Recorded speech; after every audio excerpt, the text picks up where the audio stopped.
कई माताएं ऐसी बैठी हुई हैं पंडाल में भी और टीवी के सामने जो माताएं आस्था चैनल पर कथा सुन रही हैं, फेसबुक यूट्यूब पर जो कथा सुन रही हैं, उसमें भी कई माताएं कई भाई लोग ऐसे बैठे होंगे जो मंदिर जाते हैं और मंदिर में जाने का नियम बनाते हैं और 1 महीना 1.5 महीना 2 महीना 3 महीना मंदिर जाते हैं, 4 महीना मंदिर जाते हैं और मंदिर में जाने का नियम बनाने के बाद में जब उनका कार्य नहीं होता तो वो मंदिर जाना छोड़ देते।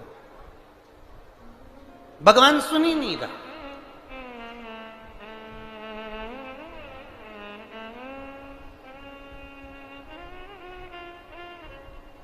कई लोग पत्र भी लिखते हैं, ऐसा नहीं कि पत्र नहीं लिखते, कई लोग पत्र में लिखते हैं, गुरुजी हम 4 महीने से मंदिर जा रहे थे, गुरुजी हम 3 महीने से मंदिर जा रहे हैं, हम 5 महीने से मंदिर जा रहे हैं, भगवान तो हमारी सुन ही नहीं रहा।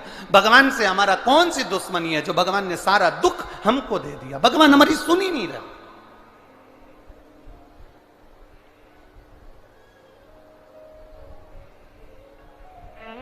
सबकी सुनता है, इतने सारे आपके पास में पत्र आते हैं, गुरुजी भगवान सबकी सुनता है तो हमारी क्यों नहीं सुन रहा?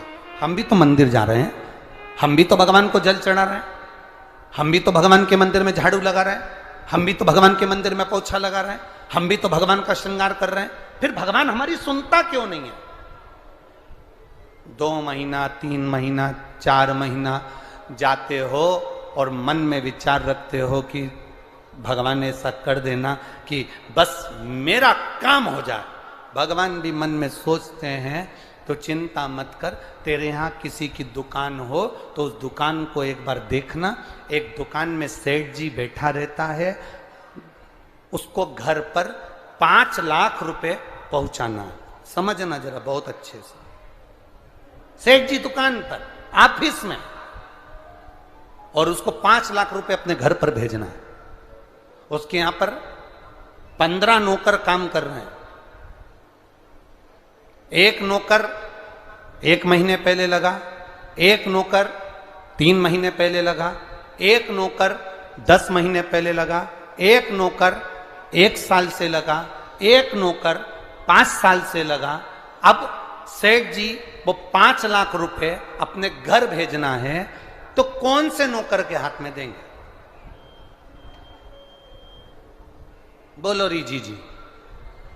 जो 1 महीने काम पर आया उस पर, जो 2 महीने काम पर आया उस पर, जो 3 महीने काम पर आया उस पर, जो 4 महीने काम पर आया उस पर नहीं। सेठ जी ने पुराने को बुलाया, इधर आओ, इधर आओ।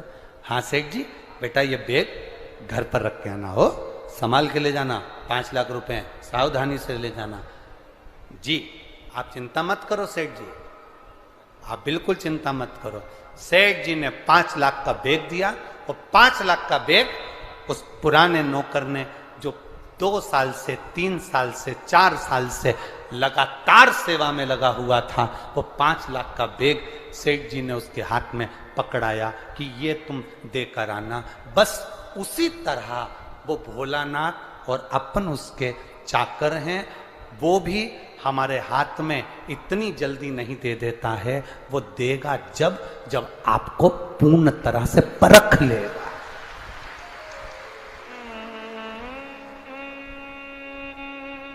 आपको पूर्ण तरह से जब वो परखेगा तब वो देगा। और आप क्या करते हो? 1 महीना मंदिर गए, 2 महीना मंदिर गए, भगवान से प्रार्थना कर लेते हो, भगवान हमको ये दे देना, भगवान हमको ये दे देना। तुम 1 महीना मंदिर जाके मन में सोचते हो कि जमीन में से कहीं गड़ा हुआ धन का हंडा निकल जाए, तो ऐसा कोई महाराज हो जो धन का हंडा निकाल के दे दे तो हमको भी बता देना। नहीं, अपने कर्म को करो, अपनी मेहनत को करो, अपने परिश्रम को करो। और जितना जितना तुम कर्म करोगे, जितनी जितनी तुम मेहनत करोगे, जितना जितना तुम परिश्रम करोगे, और भगवान के प्रति जितना जितना तुम्हारी दृढ़ता, जितना जितना तुम्हारा विश्वास बढ़ता चले जाएगा, जितना विश्वास बढ़ेगा तुम उतने भगवान के नजदीक आते चले जाओगे। फिर तुम्हारा दुख तुम्हारा नहीं रहेगा, फिर तुम्हारा दुख बाबा देव अधिदेव महादेव का खुद का हो जाएगा, क्योंकि तुम्हें दुखी नहीं देख सकते, वो तुम्हें दुखी नहीं देख सकते।